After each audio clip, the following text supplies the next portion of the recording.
Hi friends, ഇന്ന് ഞാൻ വന്നിട്ടുള്ളത് കസ്റ്റർഡ് ബ്രെഡ് പുഡിങ്ങിൻ്റെ റെസിപ്പിയുമായിട്ടാണ്. അപ്പോൾ നമുക്ക് പെരുന്നാളിനൊക്കെ ഒരു മധുരമായിട്ട് ഇത് പെട്ടെന്ന് തന്നെ ഉണ്ടാക്കിയെടുക്കാം. ഇതിന് ജലാറ്റിനോ ചനാഗ്രാസോ ഒന്നും ആവശ്യമില്ല, ഓവനും വേണ്ട. അപ്പോൾ നമുക്ക് വീഡിയോയിലേക്ക് കിടക്കാം. ഞാൻ ഒരു പാന് അടുപ്പിൽ വെച്ച് ചൂടാക്കി എടുക്കുന്നുണ്ട്. ഇതിലേക്ക് ഒരു 1/2 കപ്പ് പഞ്ചസാര ഇട്ട് കൊടുക്കുന്നുണ്ട്.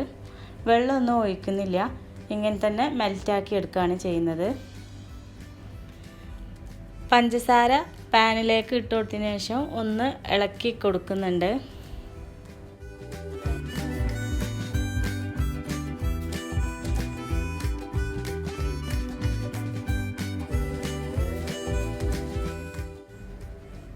ഇപ്പോൾ പഞ്ചസാര എല്ലാം നന്നായിട്ട് മെൽറ്റായിട്ടുണ്ട്. ഇനി നമുക്ക് പെട്ടെന്ന് തന്നെ നമ്മൾ ഏതിലാണോ പുഡിംഗ് ഉണ്ടാക്കാൻ വിചാരിച്ചിരിക്കുന്നത് ആ ഒരു പാത്രത്തിലേക്ക് നമുക്ക് ഈ പഞ്ചസാര ലായനി മാറ്റി കൊടുക്കാം.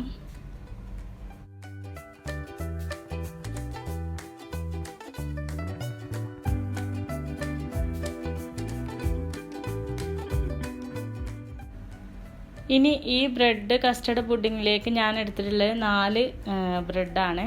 അതിൻ്റെ അരികെല്ലാം ഒന്ന് കളഞ്ഞിട്ട് ചെറുതാക്കി മുറിച്ചിട്ട് നമ്മൾ മിക്സിയിൽ ഇട്ടിട്ട് ഒന്ന് പൊടിച്ചെടുക്കുക.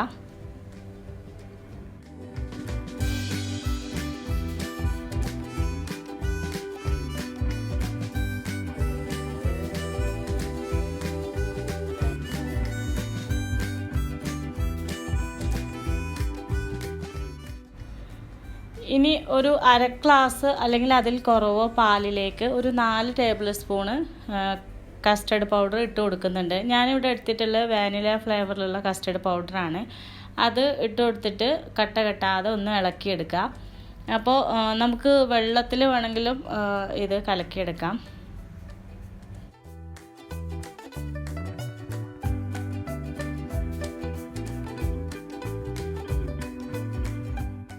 ഇനി നമുക്ക് പുഡിംഗ് ഉണ്ടാക്കിയെടുക്കാം. അതിനായിട്ട് ഒരു പാന് അടുപ്പിൽ വെച്ച് ചൂടാക്കി എടുത്തിട്ടുണ്ട്. അതിലേക്ക് 1/2 ലിറ്റർ പാലാണ് ഒഴിച്ചു കൊടുക്കുന്നത്. എന്നിട്ട് അത് നന്നായിട്ടൊന്ന് ചൂടാക്കി എടുക്കുന്നുണ്ട്. അതിലേക്ക് ആവശ്യത്തിനുള്ള പഞ്ചസാര കൂടി ചേർത്ത് കൊടുക്കുക.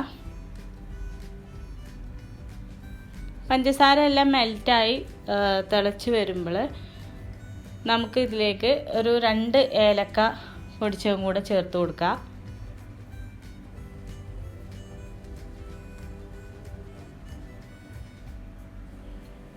അതിന് ശേഷം നമ്മൾ നേരത്തെ കലക്കി വെച്ചിട്ടുള്ള പാലും കസ്റ്റർഡും കൂടെ ഉള്ള ആ മിശ്രിതം ഒഴിച്ചു കൊടുത്തിട്ട് നന്നായിട്ടൊന്ന് മിക്സ് ചെയ്തെടുക്കുക. അപ്പോൾ ഈ പാല് ഒന്ന് കുറുകി വരും.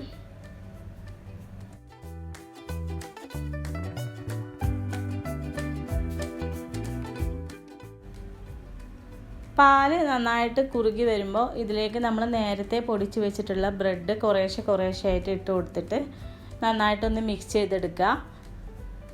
ബ്രെഡ് മുഴുവനായിട്ട് ഇട്ട് കൊടുത്തതിന് ശേഷം നമുക്ക് പാല് പോരാന്ന് തോന്നുന്നുണ്ടെങ്കിൽ കുറച്ചും കൂടെ പാല് ഒഴിച്ചു കൊടുത്തിട്ട് ഒരു കുറുകിയ കൺസിസ്റ്റൻസി ആക്കിയിട്ട് എടുക്കുക.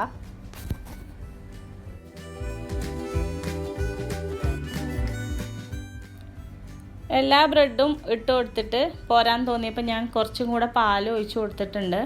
എന്നിട്ട് നമ്മൾ പുഡിങ്ങിനുള്ള ബാറ്റർ റെഡിയാക്കി എടുത്തിട്ടുണ്ട്. ഇനി ഇത് നമ്മൾ നേരത്തെ കാരമലൈസ് ചെയ്ത ഈ പാത്രത്തിലേക്ക് ഇത് ഒഴിച്ചു കൊടുക്കുക.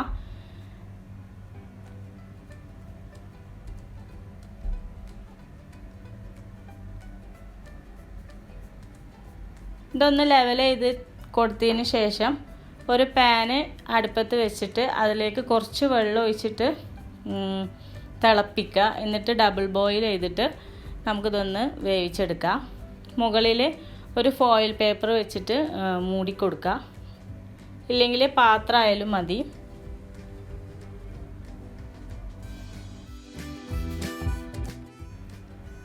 അപ്പോൾ ഡബിൾ ബോയിൽ മെത്തേഡിൽ വെച്ചിട്ട് ഒരു 20 മിനിറ്റ് അടച്ച് വെച്ചിട്ട് വേവിച്ചെടുക്കുക. എന്നിട്ട് ഫ്രിഡ്ജിൽ 1 മണിക്കൂർ തണുപ്പിച്ചതിന് ശേഷം നമുക്ക് ഇത് മുറിച്ചിട്ട് കഴിക്കാവുന്നതാണ്. അപ്പോൾ ഈസി ആയിട്ടുള്ള ബ്രെഡ് കസ്റ്റർഡ് പുഡിംഗ് ഇവിടെ റെഡി ആയിട്ടുണ്ട്. കാരമലൈസ് ചെയ്യുമ്പം ഒരുപാട് തിക്കിൽ പഞ്ചസാര കാരമലൈസ് ചെയ്യാതിരിക്കുക. പഞ്ചസാര അലിയുമ്പോൾ തന്നെ വേഗം പാനിൽ നിന്ന് മാറ്റി കൊടുക്കുക, ഇല്ലെങ്കിൽ ഒരു കൈപ്രസ് ഉണ്ടാവും. അപ്പോൾ ഇത്രയേ ഉള്ളൂ. എല്ലാവരും ഇത് പെരുന്നാൾക്ക് ട്രൈ ചെയ്ത് നോക്കുക. വീഡിയോ ഇഷ്ടപ്പെട്ടാൽ സബ്സ്ക്രൈബ് ചെയ്യുക, ലൈക്ക് ചെയ്യുക, ഷെയർ ചെയ്യുക. വീണ്ടും അടുത്തൊരു ഈസി റെസിപ്പിയുമായിട്ട് നമുക്ക് വീണ്ടും കാണാം.